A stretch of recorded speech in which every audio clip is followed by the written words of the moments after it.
Good morning. It's going to be a nice calm day. 7 a.m. here. Time to go spray with the drone. Let's see how many acres we can cover in a day.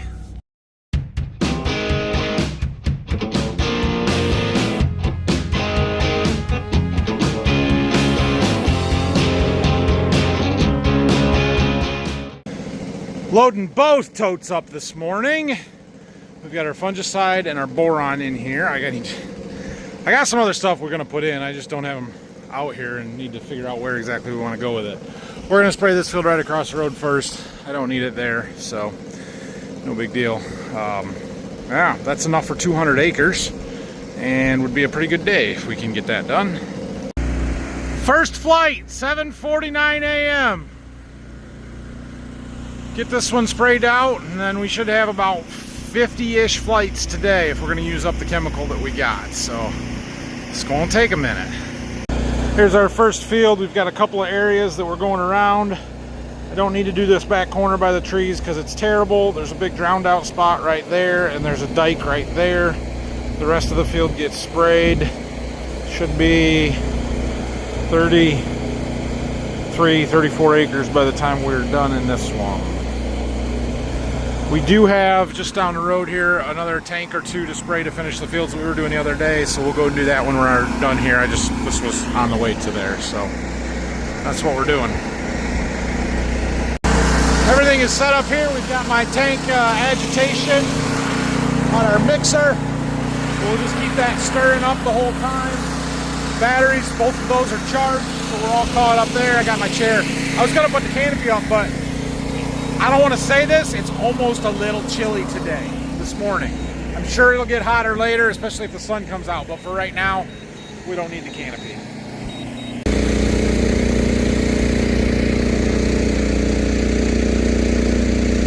The sun's not out. Sometimes when the sun's out and you're making that pass directly away from you, you can really see the pattern. See it a little bit there, but not great. Laying it down. That is so cool to watch.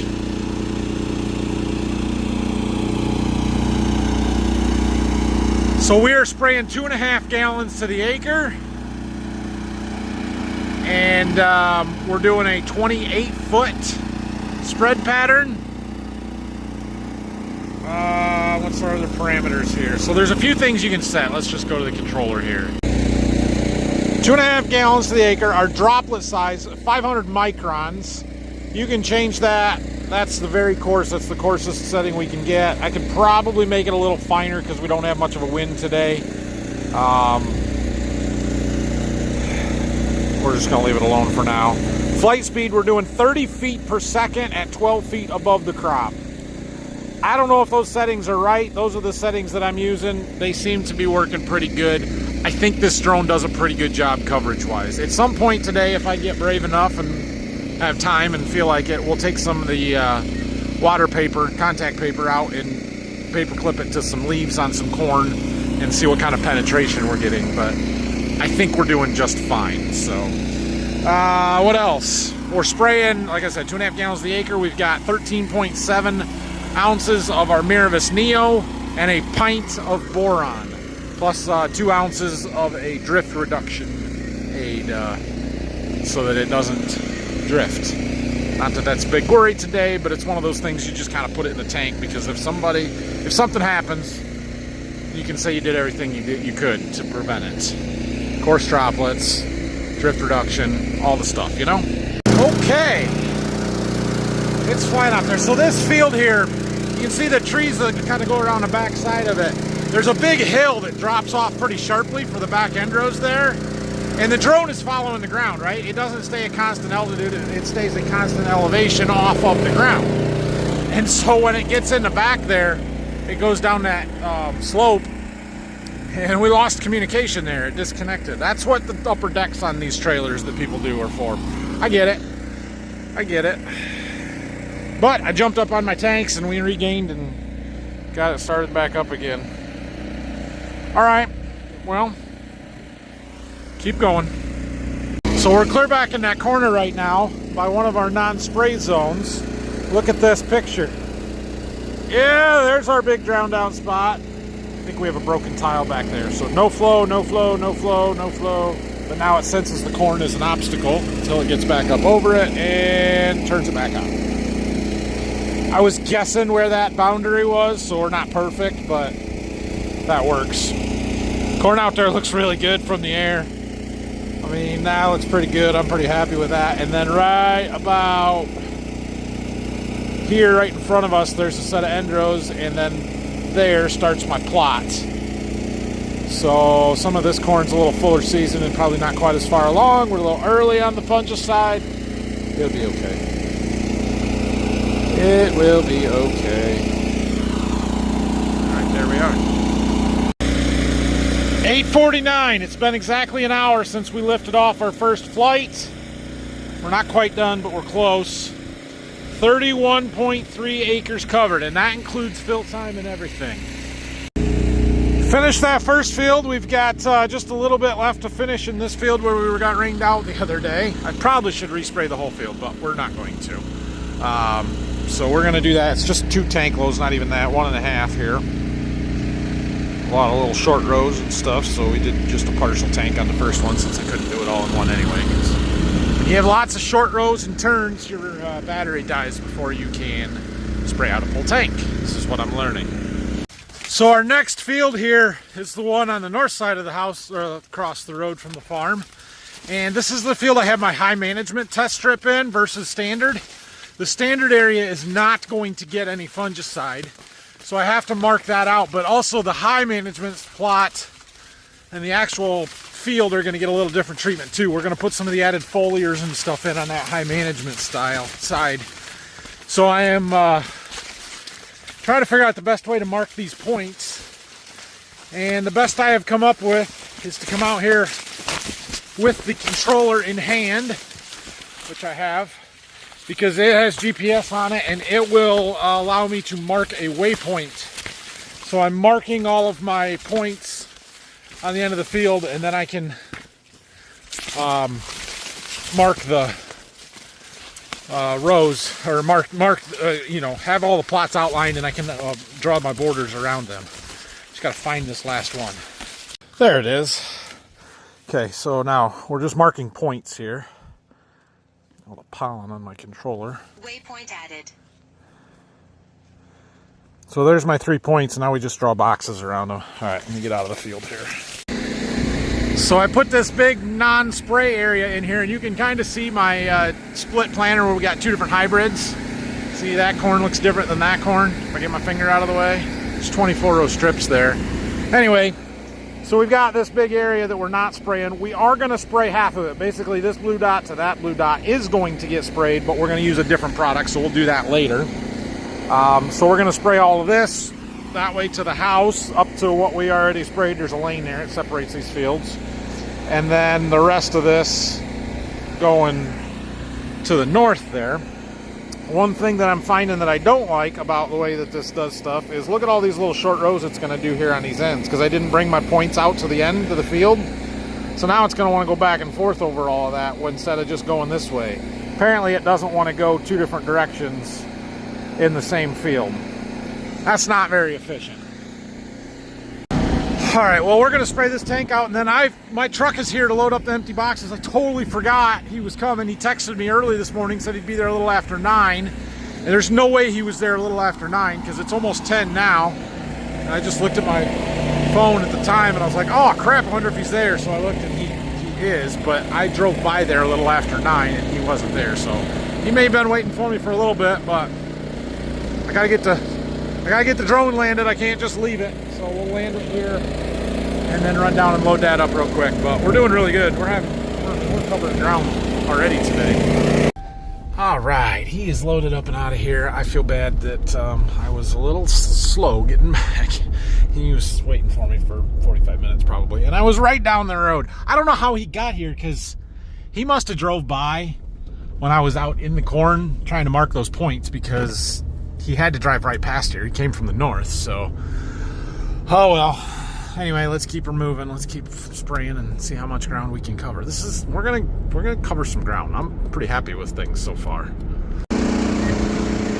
Back to spraying here. we're just finishing this field up, this tank, and then one more should get it, assuming we get this one sprayed off before the battery dies. It's got a little driving around to do to get to where we need it to go. Spray this up here, and it should end in that corner doing a round area, but we'll see. So, yeah, we've used up, what, 2/3, 3/4 of a shuttle. My handle, my nozzle thing fell on the grass and it broke my handle, so that's a bummer. Oh well.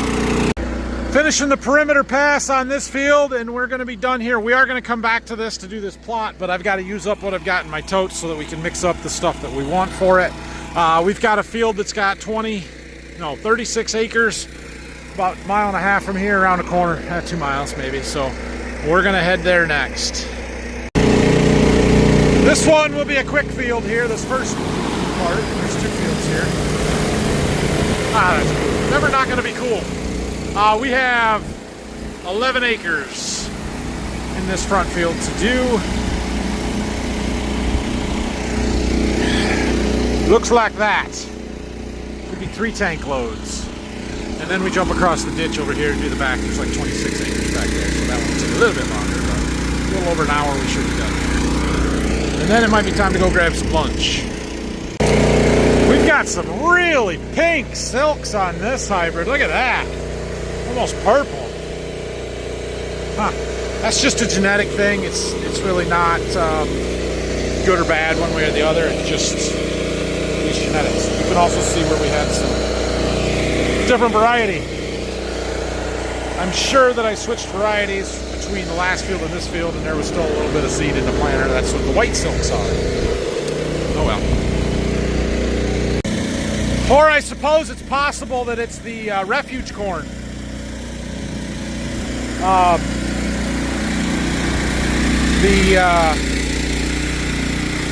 The corn that we plant has insect traits in it, and it has multiple modes of action, but they blend in to refuge. So the corn does not have the insect traits in it for the insects to feed on. It helps prevent resistance management, but it's blended in about 5% of the kernels. That's why there's different colored seeds when you plant. It's possible that it's a different hybrid, and that's the white silks. I guess now we're over 100 acres. We got that tank empty. We moved our pump over to tank number 2. I feel like we're doing good. I'm really happy with our productivity here. 12:58. We are loaded up and rolling out of here. So I'm going to stop back at the farm. I'm going to go grab some lunch real quick, and then we're going to keep spraying here this afternoon. We're well over 100 acres. I don't know exactly what. I have to look at the statistics on my phone here. But yeah, we started at 7:58, so it's been exactly 5 hours, basically. We're doing okay. But we've had to move 4 times. I had to stop and unload that, or load that truck, boxes. That took a half hour, so it hasn't just been solid spraying. Taking off. All right, we are right behind the farm here. This is the first field of corn that we planted, so we're going to do that one. It's fuller season corn than some of the other stuff we've sprayed, but it is tasseling. It is ready to be sprayed, and then we're going to do that one. That's the second field of corn that we planted. Same time frame. There's 22 acres here. There's 75 there. We get that done today, I'm feeling real good. We won't have enough chemical to do it all, but we might be able to go back and mix up our heavy load stuff with all the extra additives and goodies and do the little bit across the road and then finish up whatever we've got left out in this field. Yeah, look at that. Now we got a real setup. Got the canopy and a fan. Coming in for a landing.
about to finish up. We got one more tank load to spray after this one. We're kind of over dealing with the trees and stuff. I forgot to put the boundary pass in on this one, so it's fighting with the trees every time it wants to make a turn down there, and it's a real pain. I gotta remember to do that. But we're back over here in this field north of the wood, or north of the house, across the road.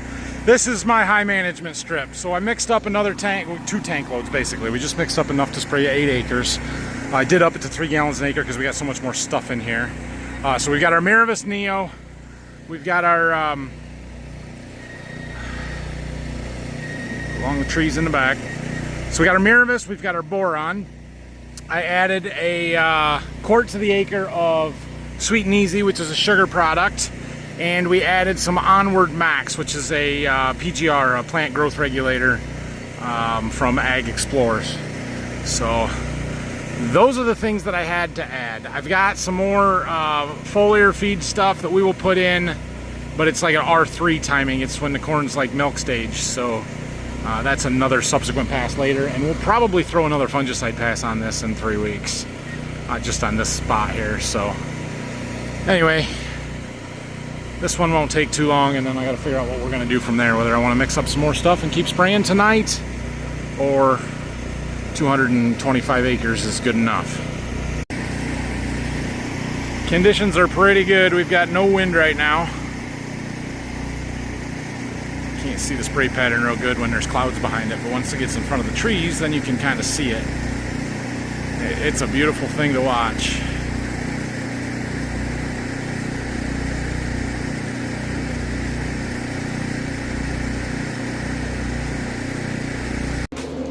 All right, I backed it in the shop, I think, or in the barn here.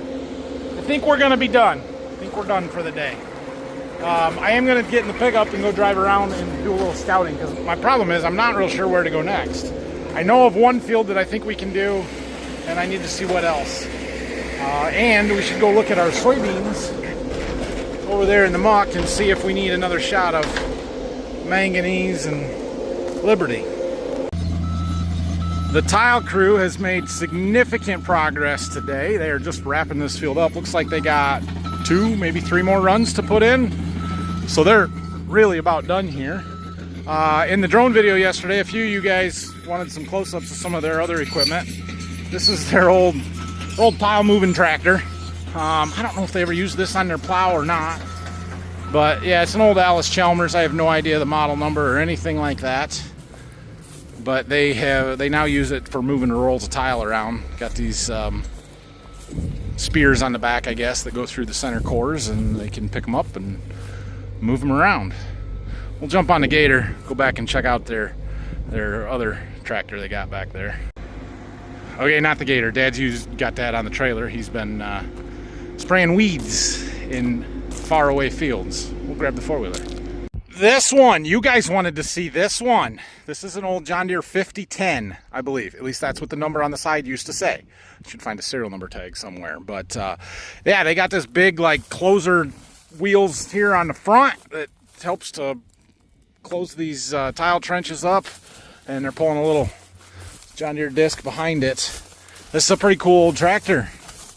With the different style fenders, I'm sure that I don't know enough about these to know, but I'm sure they're called some kind of style. Is that the Wheatland fenders? I don't know. Anyway, yeah, this is pretty cool. Is this? See the big tires? Are we a powered front axle? No, definitely not. Oh, she's pretty cool though. A lot like the R4020, really. There's a serial number tag underneath there. It's covered in oil, and I'm not gonna scrape it off and mess with it, but yeah, pretty sure it's 5010. No idea the year, hours, anything like that. So anyway, yeah, it makes the, here, let's look at this. It makes the tile lines go from rough and, you know, big opening in the center that's going to continue to settle, and you have a big dip with a ridge on each side. See what they've got over here. Where, yeah, we got a mound, but it's mounded in the center, and it's looser, finer dirt that's gonna settle down in the tile line and not be too bad. Anyway, does a good job. Pretty cool. Well, this field here is the one that I'm pretty sure is ready to spray. These end rows are a little behind from getting compaction and run over and all that good stuff, but if we get out here in the field, I'm pretty sure we'll find it pollinating. We've definitely got silks. Yeah, it's time to go here. So there's 75 acres, something like that in this field. We'll probably come here in the morning would be my guess. But what else? Let's see where our pollination's at here. Still trying to pollinate the tips out, but 3/4 of the year is good. When the silks detach, those kernels are pollinated. So basically everything from there down is pollinated. These ones up here, still waiting for that pollen to get there. We're still pollen flying. It'll be fine. Just driving by the irrigated field up here. It's starting to tassel, but it's not quite ready. Interesting that this outside planter pass is not nearly as tasseled as the stuff in farther. That's because that's the pass we didn't put starter on. It's behind about 3 days. That's what starter does for us. It looks fine now because we've got some nitrogen to it with the rain, but that's interesting. I'm hoping to do this one in the middle of next week. That's the goal, like Wednesday. Ooh, got some ragweeds on the ends here. This field here was one that I was curious about. Looks like it's about ready to be sprayed too. This is our earlier corn. I think it's 105 day. It's planted in April in that first window, so I figured it was probably ready, but we're off the beaten path away from the farm here, and I don't get over this way too often, so I hadn't laid eyes on it for a while. Yep, that one can be done. All right, it is 6:30 on a Friday. I've got a plan for tomorrow, assuming it's not raining. Hopefully it's raining. But we're going to keep working on spraying some of this corn. There's 150 acres between those two fields. I've got to be done by about 2 o'clock. I think I can do 150 acres before 2 o'clock. I have to get an early start. It's possible, but I don't know. Anyway, thanks for watching today. Have a great night. If you have any questions or comments, leave them down below. I might make a video tomorrow. I might not make a video tomorrow. I don't really know if we're going to make a video tomorrow. Doesn't really matter. We'll see when we see you guys. Thanks for watching.